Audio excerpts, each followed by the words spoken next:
सकाळच्या गडबडीच्या वेळेत फक्त 5 मिनिटात तयार होणारा टेस्टी नाश्ता म्हणजे चपातीचा चिवडा किंवा आपण याला फोडणीची पोळी सुद्धा म्हणू शकतो.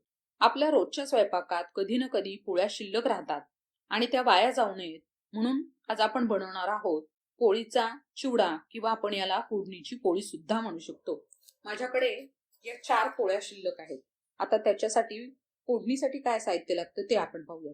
एक मध्यम आकाराचा बारीक चिरलेला कांदा, अर्धी वाटी बारीक चिरलेली कोथिंबीर, मुठभर दाणे, पाव चमचा हळद, अर्धी लिंबाची फोड, 2 ते 3 बारीक चिरलेल्या हिरव्या मिरच्या, अर्धा चमचा मोहरी, पाव चमचा जिरे, 1 चमचा साखर, पाव चमचा मीठ आणि चिमूटभर हिंग.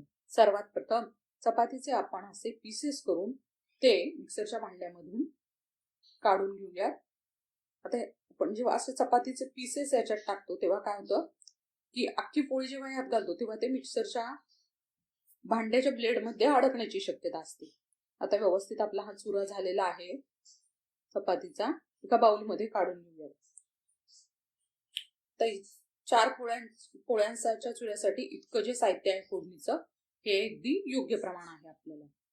तर याच्यामध्ये आपण तेल घालूयात फोडणीसाठी. सर्वात प्रथम आपण दाणे लालसर रंगावर तळून घेऊयात. दाणे तळून टाकल्यामुळे काय होतात ते चिवड्यामध्ये खमंग राहतात, कुरकुरीत राहतात, मऊ पडत नाहीत दाणे. म्हणून दाणे सर्वात प्रथम तळून घ्यायचे आहेत. आणि आता जे तेल शिल्लक राहील यामध्येच आपण फोडणी घालूया. मोहरी व्यवस्थित तडतडली की घालणार आहोत कढीपत्त्याची पाने, जिरे.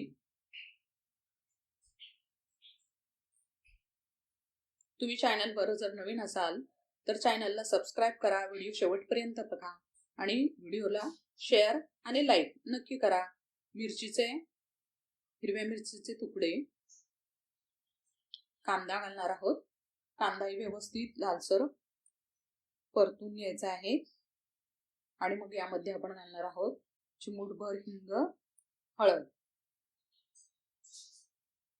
हे सारखं एकजीव करून घेऊयात. यामध्ये आता आपण घालणार आहोत चपातीचा चुरा.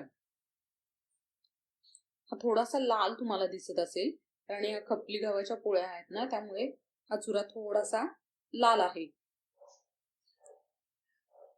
नाहीतर साधारणतः पोळी ही पांढरी दिसते. आणि आता यामध्ये घालूयात दाणे, साखर, मीठ. अगदी मीठ आपण खूप कमी वापरायचे कारण पोळीमध्ये मीठ ऑलरेडी असतं. लिंबाचा रस पिळून घालूयात. एकजीव करून घेऊयात, एकसारखं परतून घेऊयात त्याला, म्हणजे मीठ, साखर, फोडणी आपल्या पोळीच्या चुऱ्यांना व्यवस्थित लागेल.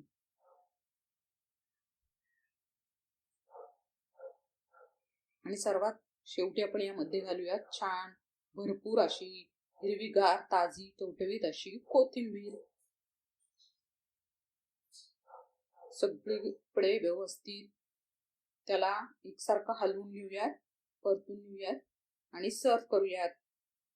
आम्ही लहान असताना बरेच वेळा आमच्या डब्यामध्ये अशा प्रकारची फोडणीची पोळी आई देत असे. तुम्ही सुद्धा लहान असताना तुमच्याकडे कोणी अशा प्रकारे फोडणीची पोळी डब्यामध्ये नेली आहे त्यांनी मला कमेंटमध्ये नक्की कळवा.